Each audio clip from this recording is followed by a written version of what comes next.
Helicopter வேணும் பார்த்துக்கிட்டீங்களா அப்படின்னு சொல்லி ஒரு மனு கொடுத்துருக்காரு அங்கே அந்த ஊரில் இருக்கக்கூடிய ஒரு கலெக்டர் ஆஃபீஸில். என்னுடைய ஹெலிகாப்டர் வந்து பறக்க மாட்டேங்குது, நான் வந்து இதை காசு கொடுத்து அவர்கிட்ட வாங்கினேன், அவர்கிட்ட பறக்கும்னு சொன்னார், இப்போ இது பறக்கலை, அதனால இதை வித்தவர் மேலே நீங்கள் கேஸ் போடணும். பேப்பர் திருத்த போகிற ஆசிரியருக்கு அதில் 500 ரூபாய் வச்சு பின் அடிச்சு லஞ்சம் கொடுத்துருக்காரு. என்னை எப்படியாவது பாஸ் பண்ணி விடுங்க அப்படின்னு அதில் கெஞ்சிருக்காரு. நீங்கள் கொடுக்குற மரியாதையினால எனக்கு பல்லாயிரம் கோடி கணக்கான டாலர் செலவாகுது, தயவு செஞ்சு ஃப்ளோவில் வாடா போடா 4 கெட்ட வார்த்தை கூட போட்டு கூப்பிடுங்க. அந்த ஆர்டிஸ்ட்டுக்கும் இந்த ஆர்டிஸ்ட்டுக்கும் டிவோர்ஸ் அப்படின்னு போட்டாலே சும்மா லைக்ஸ் பிச்சுக்கும் இல்லை, ஆனால் இது நம்ம வீட்டுக்குள்ளே நடக்கக்கூடிய டிவோர்ஸ். அது என்ன பண்ணுச்சு, வனப்பகுதியிலிருந்து மக்கள் வாழக்கூடிய பகுதிக்கு இறங்கி வந்துட்டு ஒரு வீட்டுக்கு வெளியில் இருக்கக்கூடிய மாங்காய் மரத்தில் மாங்காய் பறித்து சாப்பிட்ருக்கு யானை.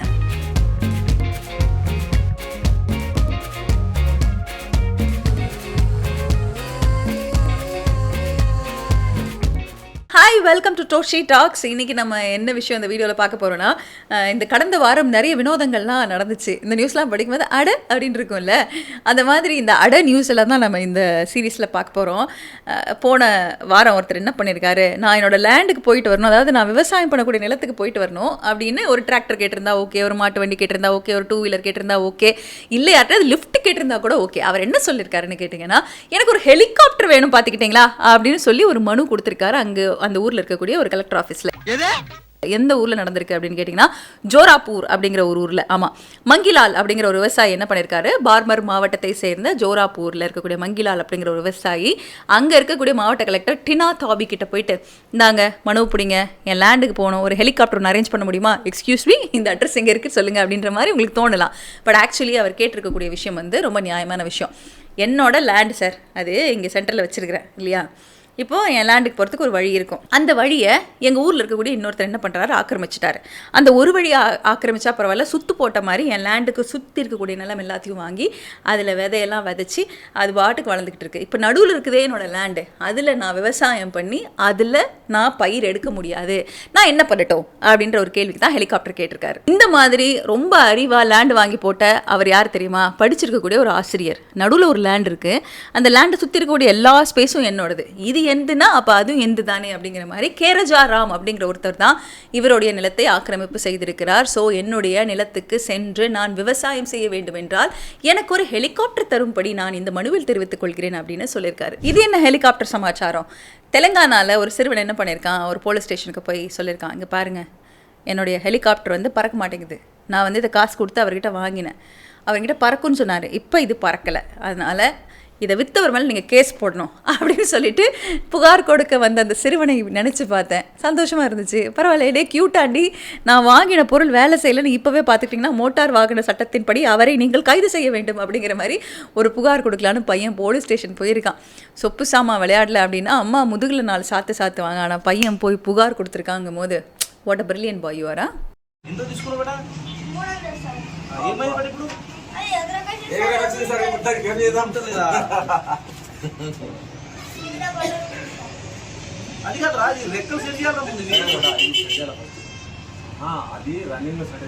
ஒரு பக்கம் இந்த பையன் எவ்வளோ ஸ்மார்ட்டாக பிஹேவ் பண்ணானா, இன்னொரு பக்கம் இன்னொரு பையன் என்ன பண்ணியிருக்காருனா பொது தேர்வு எழுதியிருக்காரு. கர்நாடகா பெலகாவியில் இருக்கக்கூடிய பொது தேர்வு எழுதியிருக்கக்கூடிய மாணவன் என்ன பண்ணியிருக்காருன்னு கேட்டிங்கன்னா, அவர் பேப்பர் திருத்த போகிற ஆசிரியருக்கு அதில் 500 ரூபாய் வச்சு பின் அடித்து லஞ்சம் கொடுத்துருக்காரு. லஞ்சம் கொடுத்ததோடு மட்டும் இல்லாமல் என்னை எப்படியாவது பாஸ் பண்ணி விடுங்க அப்படின்னு அதில் கெஞ்சிருக்காரு. பார்த்து பண்ணுங்க பாஸ் அப்படின்ற மாதிரி சொல்லியிருக்காரு.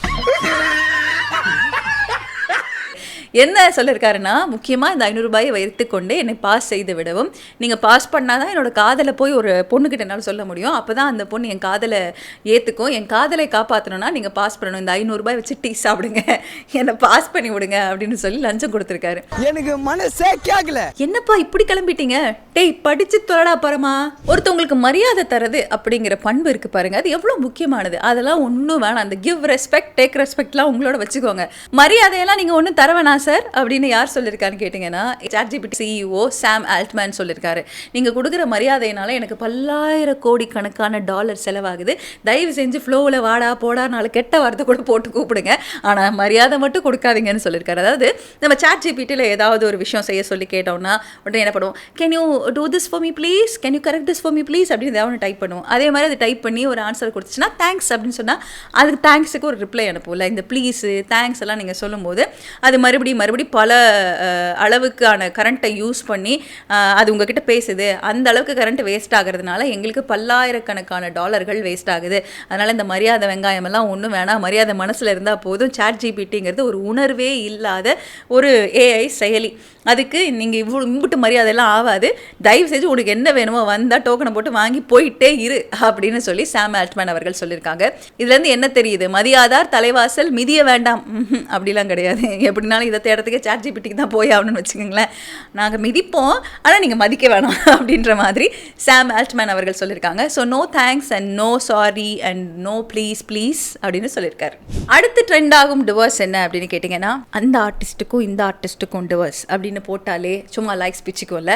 ஆனால் இது நம்ம வீட்டுக்குள்ளே நடக்கக்கூடிய டிவோர்ஸ். வீட்டுக்குள்ளே ஒன்றா இருக்காங்க, எப்படி டிவோர்ஸ் அப்படின்னு கேட்டிங்கன்னா அதுக்கு பெயர் தான் தூக்க டிவோர்ஸ், ஸ்லீப் டிவோர்ஸ். ஆமாம், புதுசாக கண்டுபிடிச்சிருக்கோம். கொரட்டை விடுறீங்களா? டிவோர்ஸ். ஓகே, நீ தூங்க விட மாட்டேங்கிறியா, வேறு நேரத்தில் தூங்குறியா, டிவோர்ஸ். ஆனால் இந்த டிவோர்ஸ் பண்ணால் நீங்கள் வேறு எங்கேயும் போகணுன்னுலாம் அவசியம் கிடையாது. என்னம்மா சொல்கிற, ஒன்றுமே புரியலையே, மண்டை பிச்சுக்கிறவங்களுக்கு சொல்கிறேன். அதாவது இந்த ஸ்லீப் டிவோர்ஸில் இந்தியா முன்னணியில் இருக்குது, சைனா 2வதுல இருக்குது, அப்புறம் கொரியா ஒரு இடத்துல இருக்குது. அதெல்லாம் என்னங்கிறத நான் சொல்கிறேன். What is sleep divorce? ஒரு மனிதனுக்கு தன்னுடைய உடலில் இருக்கக்கூடிய செல்களை புதுப்பித்துக் கொள்ளவும், ஹார்மோன் பேலன்ஸ்டாக இருக்கவும், கிட்டத்தட்ட நம்ம உடலில் இருக்கக்கூடிய அத்தனை ஃபங்க்ஷன்ஸும் நல்லா நடக்கணும் அப்படின்னா நமக்கு பாடிக்கு தேவையான அளவுக்கு ரெஸ்ட் ரொம்ப ரொம்ப மஸ்ட்டு. ஆனால் பெரும்பான்மையாக பல சிக்கல்கள், அதாவது சரியாக தன்னோட ஹெல்த்தை பாதுகாக்காதவங்க, உணவின் காரணமாக, வேலைப்பளுவின் காரணமாக நிறைய பேருக்கு தூங்கும் போது கொரட்டை பிரச்சனை இருக்கத்தான் செய்யுது. ஸோ கொரட்டை விடுறாங்க, அதனால ஏன் தூக்கம் கெட்டு போகுது, என்னோட ப்ரொடக்டிவிட்டி கெட்டு போகுது அப்படின்னு சொல்லிட்டு தம்பதிகளுக்குள்ள குரட்டை விடுவதற்காக, இல்லை வேறு நேரங்களில் தூங்குவதற்காக, இல்லை தூங்கும் போது ஏதாவது ஒரு கையில் ஃபோனை வச்சுக்கிட்டு இருக்கிறதுக்காக, இந்த மாதிரி பல காரணங்களுக்காக அப்படியா நீ அங்கே தூங்கு நான் இங்கே தூங்குறேன்னு சொல்லிட்டு தனித்தனியான அறையில் தூங்கக்கூடிய பழக்கம் ஒன்று உருவாகி இருக்கு. இதில் முன்னணி இடத்தை பிடித்திருப்பது இந்தியா அப்படின்னு சொல்லியிருக்காங்க. So sleep divorce is already here. 75% இந்திய தம்பதிகள் தனித்தனியாக தூங்குறாங்க அப்படின்னு சொன்ன உடனே, என்னடா ஹார்ட் அட்டாக்கை கொடுக்குறீங்க, நான் இனிமே தானே கல்யாணமே பண்ணணும் அப்படின்னு நினைக்கிறவங்க எல்லாரும், உங்களுக்குள்ள இந்த மாதிரி பிரச்சனைகள் இருந்ததுன்னா ஒரு பெட்ரூம்குள்ளே போகிறதுக்கு முன்னாடி தயவு செஞ்சு ஃபோனை வெளியில் வச்சுருங்க, சரியான நேரத்தை பிளான் பண்ணி தூங்குங்க, கரெக்டாக சாப்பிடுங்க. முக்கியமான ஒரு விஷயம், கொரட்டை பிரச்சனை இருந்தது அப்படின்னா இந்த ஏப்னியா அப்படிங்கிற ஒரு கண்டிஷனுக்கு டாக்டரை பார்த்து உங்களோட ஸ்லீப் சைக்கிளை எப்படி செட் பண்ணலாம் அப்படிங்கிறத கல்யாணத்துக்கு முன்னாடி கரெக்ட் பண்ணிவிடுங்க.